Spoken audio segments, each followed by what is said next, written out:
So a little while ago, I made a video about the kind of backstory of Arc Raiders and how it crosses over potentially with the finals. Now, this weekend with the server slam of Arc Raiders, we got our hands back on the game. And of course, where my brain goes immediately is what is the lore? What is the story of this game? And lo and behold, when the full game launches, we're going to be getting a lot of lore because there's an entire codex that is currently locked during the server slam that we're going to be able to find pieces for and piece together an overall story of Arc Raiders. Now, if you want to see more Arc Raiders story videos, the way to show me is hitting that like button. Hit the like button on this videos, and then when that game comes out, which is October 30th, we can do more and more videos like this one. Now, why am I making this video now? Well, we have a little bit of a backstory of what Arc Raiders actually is, what is going on in the universe, but the other thing that Embark gave us was backstory on all of the different characters that are going to be in the game at launch.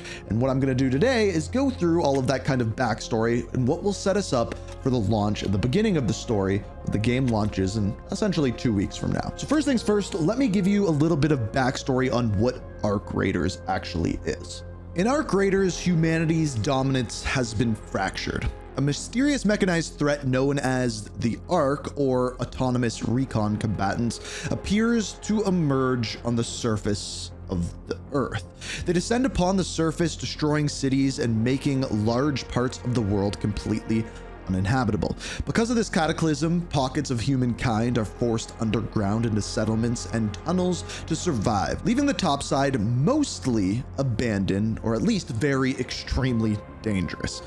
Now, from these underground communities rise the Raiders, people brave enough or desperate enough to venture up into the ruined surface of the Earth to scavenge for resources, equipment, or salvage. These raids are extremely high risk. You will face Arc machines, environmental hazards, and of course, other raiders as well, competing or fighting for the hull that you have so hard worked for. Now, where we pick up in the world is somewhere known as the Rust Belt or Toledo. In fact, this used to be what Italy was before the devastation. Now, specifically, we pick up in a place known as Sparanza. This is an underground settlement just below the Rust Belt. But here's where things get mysterious, because the Arc machines that we see aren't just mindless bots. The lore of the game hints that they might have been constructed perhaps by humans or by a faction of humans who previously inhabited Earth but maybe left for something better. Now, their arrival on Earth might be a part of a larger plan or someone's horrible idea to completely destroy mankind. Now, you'd think the story would be to find out what is going on with these Arc robots so we can put an end to this and once again inhabit the surface of the Earth. But rather, where we pick up is we are just trying to survive, trying to haul that one last piece of food or that one last piece of equipment to keep us and the people of Sparanza alive. Now, speaking of the people of Sparanza, that is who we will engage with throughout the story of Arc, and we are introduced to several different members. So the menu itself takes place in Sparanza, but specifically when we go to traders is when you get a deeper look at some characters. First off, we have Lance. You find him in the clinic.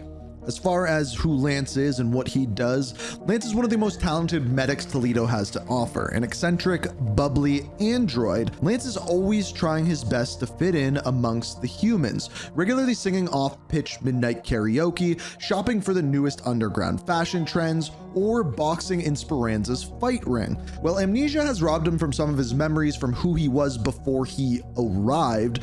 Those trapped memories won't stay gone forever. So already hinting at what will happen with this character moving forward, he has forgotten memories. He's an android. He's one of the few androids, for that matter, that aren't Arc bots trying to kill everyone.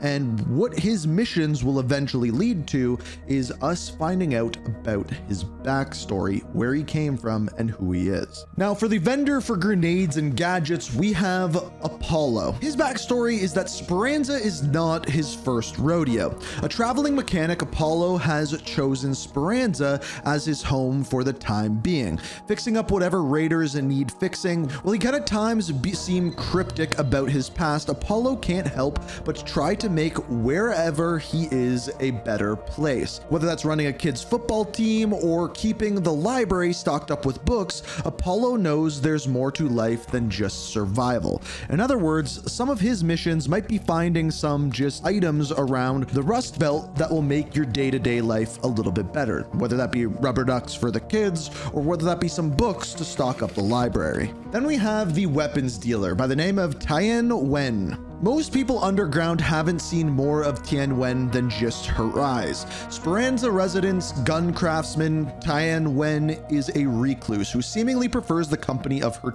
tools to any human being. She wears her disdain for most raiders on her sleeve and only interacts with them out of her own interest. But while she would never admit it, she has a soft spot for two things in need of repair: action figures, weapons, and sometimes even people. So in each of these descriptions, you can kind of see how this will kind of interact, what their missions will be moving forward. So after this, we get into some characters who are more directly related with the overall story.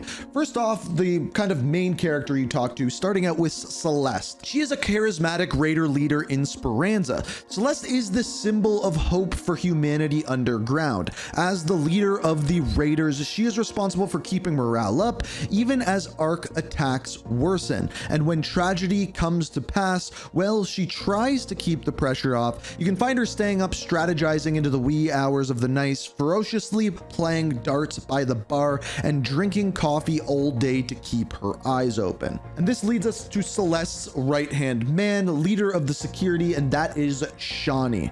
As far as Shawnee goes, this is the eagle-eye head of security of Sparanza. Shawnee has contingency plans on contingency plans. She is Sparanza's resident Ark expert, and in other words, Celeste's biggest resource when it comes to planning successful skirmishes topside. While most of Sparanza's inhabitants know her to be obsessive, suspicious, and paranoid, Shawnee doesn't mind her reputation as long as she's able to keep the city safe. Now, these are all of the people who we will get missions as and try to decrypt their backstories to figure out who are the Ark, what are the Ark, and how we can potentially save humanity. Now, one thing is for sure, the way that the story of Ark will continue is based off of one thing and one thing alone, and that is mystery.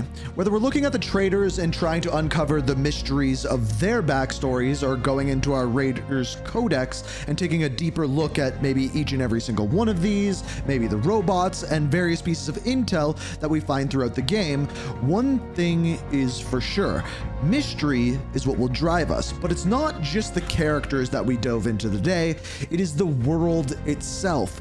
As we go in to play the game, there are several different locations that we maybe have never discovered before. But one thing is interesting to me.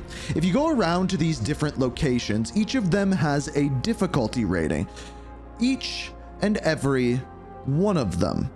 But one doesn't. One by the name of Stella Monti.